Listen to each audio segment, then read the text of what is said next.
Right here with the 2008 Mazda Tribute. Having to do a lot of work here.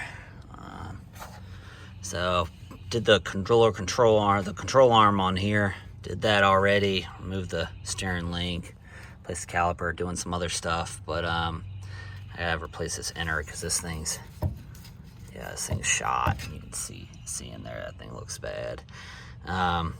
So doing a lot. I figured I'd show you at least how to do one of these control arms, because it was a pain getting off. Well, putting on. Getting off wasn't that bad. So I'll bring you back. I'm gonna take this tie rod off, which is pretty easy, straightforward, and I'll take this stabilizer link off, and we're gonna get after that control. All right, so I've already sprayed this, sprayed this. I sprayed all the bolts. There's little holes that I'll show later, but I've sprayed everything to get stuff off. So this is a 15th, 16th wrench. Already cracked that loose, so everything's loose now. So I'm gonna go ahead and get this loose, and then I'll start taking it apart. All right, so I already have this loose. You can see it turning. Crack this loose. I like using an impact. I feel like the vibrations make it easier. You can see this is cut really bad. It's worn. So take this off. Since I already cracked this, you can go ahead and pop this out. I would crack this nut because my other one was seized. It took a while to get it off, and I had to like work it back and forth. I'd spray it, work it back and forth. Finally got the other one loose. This one was a lot easier, and you can see it's already loose. It might also be because I sprayed it last night and just let it sit. All right, pop that by hitting it on the bottom with a hammer. So when you pull this off, you want to count how many rotations it comes off. So it's like, started here, that'd be 1, 2, and bring it all the way out, and just remember that. So when you thread it back on, because you got to take this off to get the boot out to change off your inner. All right, so already took the spring clip off. It was super easy. It's just your normal, use pliers. Comes off this front side of the boot. I'm gonna use my pliers. I'm gonna break this little piece loose since it's on there. And the last thing to do is take off the back side. Hoping you can see that. See that? There's a little tab there because there's a spring clip. So there's a little tab right here. You can stick your flat blade. I use this long flat blade screwdriver. You stick it in that little tab and you can twist and it pops. You push it into the hole. If I can do this while holding this, you turn it and you push and it'll make the clip come off. If I can do this while on the screen, it's almost off. Maybe not. Maybe it won't come off because I did it on the other one too. There it is. All right, it's coming. Anyways, you'll have to trust me. But you can see I've got the clip kind of open now. See how it's laying down? I just got to pop it. I'll bring you right back. It takes legitimately 2 seconds to pop. So this is legitimately the first time it's ever happened where it didn't just pop. But see how I told you I stuck the screwdriver in there and it loosened it, and you could just pull it off. So there's that. That one's off. And this one's not as bad as the other one, but the other one's all the way worn. I mean, that's still not good, but so now I'm gonna work on getting this off because I need to get my tool to pull off this inner tie rod. So we're gonna work on this lower control arm. All right, so I have found is easiest if you take this off, right? There's the bolt there, you can see it. 15, there's a nut on the other side on this one.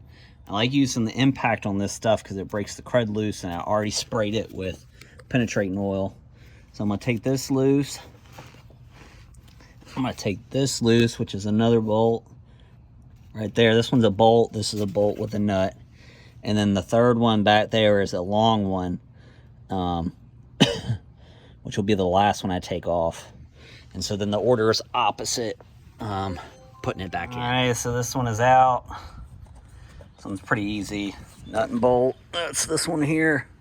That one is out. It's easy with the impact. So this side sucks because the other side, you can get your impact wrench on it. This side you cannot. So that one's going to be a manual endeavor. Now, what I suggest is there's a little hole, hopefully I can show you, right here. There's a hole, and that nut is on the back side. Now it's welded in there, so I would definitely spray this one, because if that breaks, you're in trouble. So I would make sure you spray that the night before, and then spray it before you do it, and just make sure you get a decent amount of penetrating lube, WD-40 or penetration stuff on there before you start loosening this. All right, so got that one about a third out. You can see it, and it gets tight. So I'm gonna take this one all the way out because this thing's tilted down. Give it a little bit more play. Yeah, these things are always a pain. But anyways, got this one backed out some more. It's loose in there. I can't pop it out because it's kind of like, it's twisted right now. You can see I got this one loose. It allows a little bit more play in this arm. So now that those two are loose, what I'm gonna do is pop this down. And to do that, I use a hammer. And since this is the old one, doesn't matter if it gets destroyed. I go from this angle with my steel rod, and I hit right here on this corner. So I'm gonna go ahead and do that, get that loose. Now that everything's loose, maybe it'll give it a little bit more wiggle room, and I'll bring it back. All right, so this bottom is now loose. I loosened up that one, like I said, and I got this bolt out. Now you'll see how it's not lined up, like the hole's no longer in line? You have to push up on this a little bit so that you can get the bolt out. So it's key, because everything's twisted because of how this back support is twisted down, and it just puts a lot of like twisting pressure on everything. You can see there where it's really out of the pocket. So just make sure, you know, it's going to be tight, but to get it out, if you just lift up on this backside, you know, you can lift up with one arm and then pull it out. But it won't come out unless you do that. All right, so that's loose. I'm gonna see if I can't get this bolt out now, and then I should be able to push down on this front piece and get the bottom out. All right, so got that bolt out. You know, once I got that front one out, and see how far down it is now, I got the back one out. That should be allow me to push down on this from up here, like down, with all my weight, and I'll be able to move this out. So I'll bring it out. I did find an issue. This bolt is eaten up right there. Just really strange. I've never seen anything like that before. Not good. And voila. There it is. Gone. I'm not going to say that this is easy, because it's not. But, so I'm going to get the next, the new one put in. Bring it back. And like I said, it's easy if you put this in first, because it's really hard to get that bolt into this hole, even when it's not even attached to any of the other points. I think when they're new, it's easiest to put this in, then this, and then on this end, I push down like on the old one. Just keep both of those super loose. And then this, you can push down underneath and get it lined up. It takes a lot of work. Sometimes you have to push up on the drum, like on the outside too. Like act like you're lifting it. So lift this up and then also push down, and it'll make it easy. So here I am back. Sorry, I got this bad glare trying to work with this headlamp. I actually found this at AutoZone. And it was a replacement bolt to replace that really cruddy bolt. So anyways, got that. I put this in. Because this is like tilted, twisted, I put this one in first. And then I push this out because it's no longer connected, and I move this in. And so then to get it to pop into this front one here, I used a little bit of this jack just to keep it up, because remember, this is kind of twisted down now. And then I was able to force in the bolt. You see the bolt sitting there? I don't have it threaded in, but I was able to get it aligned so I could push the bolt in from the left side. So I got this one in. This one's just barely threaded, probably like 3 or 4 turns. And then this one's just sitting in there right now. I'm gonna put that in 2 or 3 turns. And then I can push this down. With all my weight, I'll push on the end, and I'll be able to get it forced into the bottom of this knuckle here. So I'm gonna go ahead and crank that out. You see I threaded that in a little bit. It's still loose. That one is still loose. I was able to push this down, and now it's kind of near the hole. This is kind of where it gets a little funky because you don't want to mash the head of the ball joint. So what I try to do is move this in on the bottom while I tap here with my rubber mallet. You don't want to use a regular hammer because you'll dimple the ball joint, destroy it. So again, I'm going to move this in a little bit because there's force on it up. And then once I get it partially in there, I can take my jack with a piece of wood underneath and just push it in. All right, that's a wrap. Got that tightened up. This one is all the way tightened, that new bolt. And then we got this one tightened up as well. So that's the new control arm. Hopefully that'll last me a very long time. I will say before putting the control arm in, Jesus, glare's bad. I would do the stabilizer links because this is really hard to get to, especially the new ones. They take an Allen wrench to hold. Not like the old ones that had the nut on this side. They don't have that. They're these kinds with the Allen wrench on this end. So they're a lot harder to get to with the control arm in. So once this is out, if you're replacing these, I would go ahead and replace them. All right, so as you see, new steering link, put in the new inner tie rod, outer tie rod, new caliper, and you can see there's a new sway bar link, sway bar bushing. That thing was worn out. So I think you last saw me do the control arm. I'm on this other side because I've already done the control arm here. Kind of did myself dirty by not keeping this unhooked because you can't get this bushing out without having this free. And this side's a little bit tighter, but anyways, I've got the tool on the inner bushing. Just sits kind of like a pipe clamp on here. So tighten it up. Got it situated on there. Got this pretty much tight now. So I'm gonna just go ahead and stick in the socket wrench, and so the socket wrench goes right in that little square peg, and I'll go ahead and pull this off. All right, so I got this loose now. I did have to use a pretty long cheater bar. I had to use this on the socket wrench because I could not get that thing to budge. That was on there super tight. So I'm gonna go ahead and gotta loosen these up and then pull it out. So this is what it looks like with the tool on it. It's just got little teeth on the bottom side, and it just clamps around it just like that. So just make sure you got it all the way on there. So now let's loosen the nuts, and this is the old one that'll go away. All right, so sway bar length, this new one, should just lift it off to begin with, is removed from the top.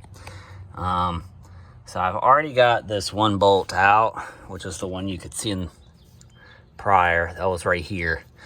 Easy to get to right here. So just like the other side, there's very little room to work here, but you've got to get the whole cover plate off.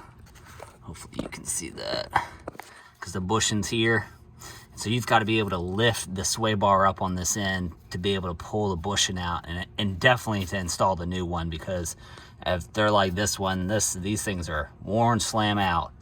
And then the new ones are like just worlds of difference. So I'm gonna keep trying to get this done. I've got like an inch to get this done. You could maybe come under the underside. There's more room on the other side to attack it, but with the exhaust right there, it would just be a pain. So I'm gonna go ahead and keep knocking this out. Once I get it removed, I'll bring it. All right, got the clamp out. I always keep that bolt, that one in the back, in the same spot, just because I don't want anything happening trying to get that back in that little area back in there. So you can see, note which way it comes out. There's the larger end and the smaller end. The splice will always, has been pointing forward on both of these.